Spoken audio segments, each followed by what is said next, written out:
Olá, querido amigo, é sempre uma bênção ter a sua companhia do outro lado, nos acompanhando enquanto partilhamos mensagens de salvação. É uma bênção saber que não só pessoas de Angola nos acompanham, mas também fora deste maravilhoso continente africano.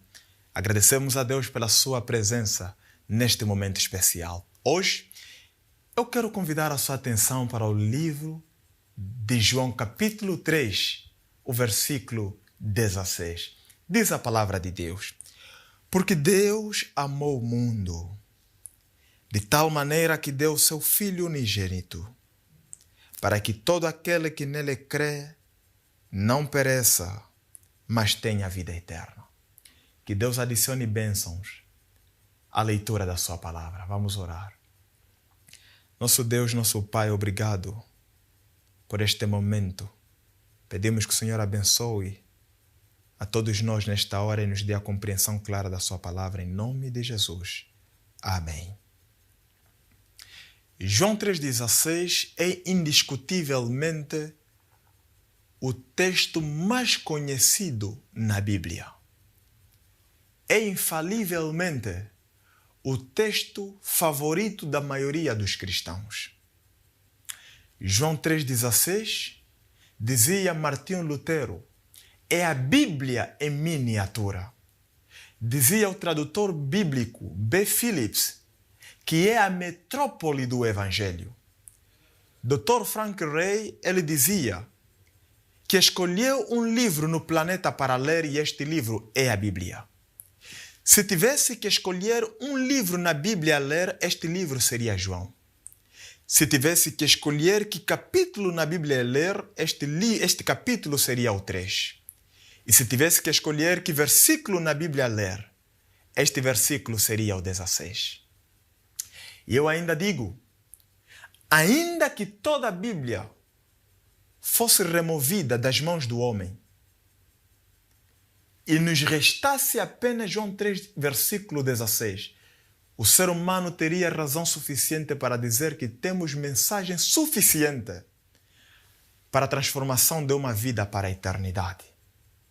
João 3,16 já trouxe milhares de almas aos pés de Cristo e ainda tem sido usado por milhares de pregadores para alcançar almas, resgatando-as do pecado e guiar no serviço. João, ele começa a dizer o seguinte: porque Deus amou o mundo. Ele começa a justificar uma ação, porque no versículo 14 e 15, João, ele ao escrever a conversa de Jesus e Nicodemos, Jesus é apresentado falando para Nicodemos a respeito de uma história que aconteceu no Antigo Testamento, quando a serpente foi erguida para dar saúde a todos que eram picados pela serpente no deserto. E Jesus, ele diz para Nicodemos que assim como a serpente foi erguida em forma de polo no bronze para a salvação de todos que eram picados pela serpente, de tal maneira o Filho do Homem teria de ser erguido. E no versículo 16, João, ele começa a justificar a ação que leva Jesus a ser crucificado na cruz. E ele diz que a razão pela qual Jesus vai para a cruz é porque Deus amou o mundo.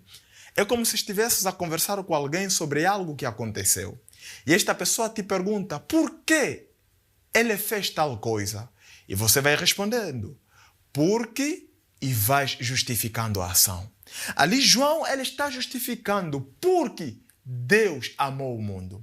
Deus, que João se refere neste texto, ao longo da história da igreja primitiva, havia um homem chamado Marcião que dizia que Deus, amoroso no Novo Testamento, é o Deus diferente daquele apresentado no Antigo Testamento. Segundo Marcião, o Deus do Antigo Testamento é um Deus vingativo e o Deus do Novo Testamento é um Deus de amor. Mas o Deus que João se refere no capítulo 3, o versículo 16, não é um Deus distinto, não é um Deus diferente, é o mesmo Deus que é referido no Antigo Testamento. Este é o Deus que no Antigo Testamento Testamento, o mesmo referido de Elohim, o Deus Criador. É o mesmo referido de El Olam, o Deus da eternidade. É o mesmo referido de El Roi, o Deus que tudo vê. É o mesmo referido de Jeová Jireh, Jeová Nissi, Jeová Shalom. Este é o mesmo Deus referido no Antigo Testamento que João no Novo Testamento diz amou o mundo. Este Deus é o mesmo Deus, o eterno e infinito. É o mesmo Deus inigualável e imutável. Este Deus, em João 3,16, é o Deus corporal e incorporável. Este é o Deus transcendente e imanente. Talvez para os africanos nós diríamos, será que este é o mesmo Deus que a África conhece?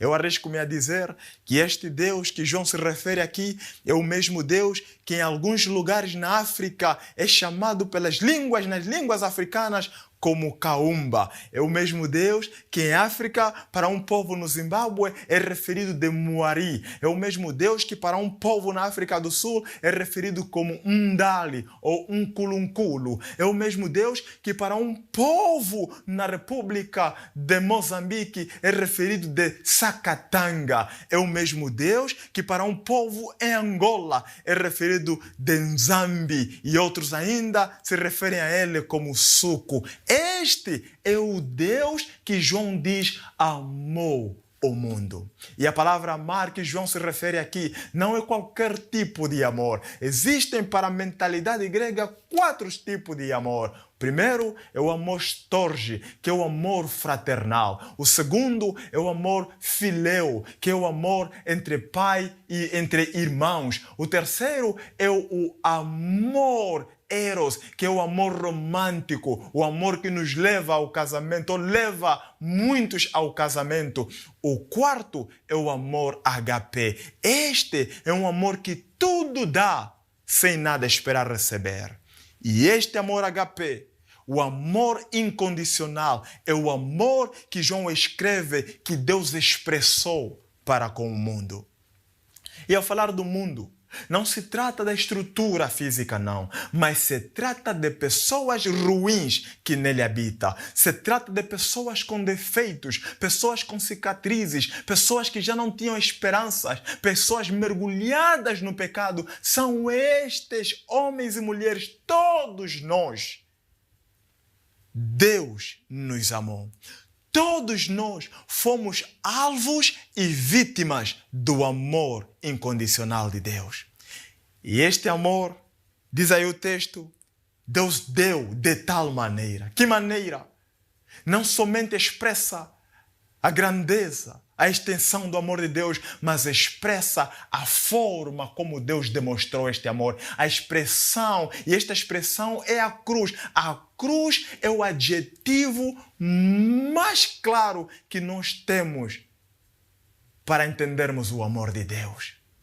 A cruz é onde Deus demonstrou o seu amor pela humanidade e diz que deu o seu Filho unigênito para que todo aquele que nele crê não pereça. Todo, a palavra todo realmente quer dizer todo. Não importa se é para o africano, se é para o americano, se é para o europeu, o asiático, todos. Deus deu seu Filho para que todos, seja a pessoa do sul, do norte ou do leste, Deus deu seu Filho para que todos nós pudéssemos ter o privilégio da salvação. Todos que nele crê. O burlador, o mentiroso, o feiticeiro, o adúltero, todos, não excluem ninguém.